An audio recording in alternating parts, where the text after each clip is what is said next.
within an SAP R3 system that is self-contained both in legal and organizational terms. So as I told you, so client is generally a conglomerate or an enterprise which is very big in nature. Okay, and it has its own legal and organizational terms because you'll have to meet the legal relevant, whatever the different legal relevant things that you need to follow, they all have to be followed. And there are some organizational terms as well in terms of data with separate master records. That means, as I have explained you here, so we will have different clients for each of them.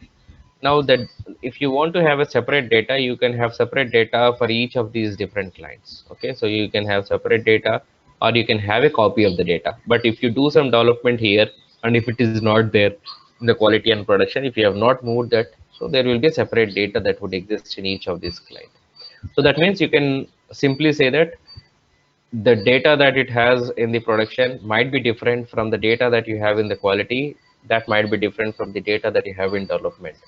Okay, so they will have, each of them will have a master data records, each of them will have a different set of tables which will be filled with different data if they are different, if they're differently maintained.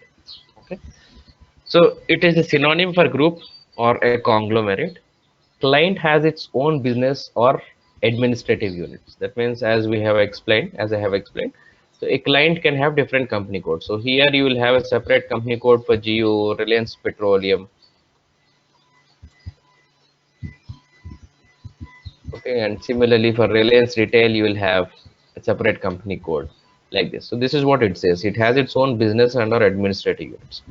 From business viewpoint, client represents a corporate group and client is represented with 3 numerical digits. So I think, yes, most of you are all have already been working on SAP. So you might be aware that this client, whatever it is there, it is about 3 digits that it allows for us to set up. This is represented with 3 numerical digits.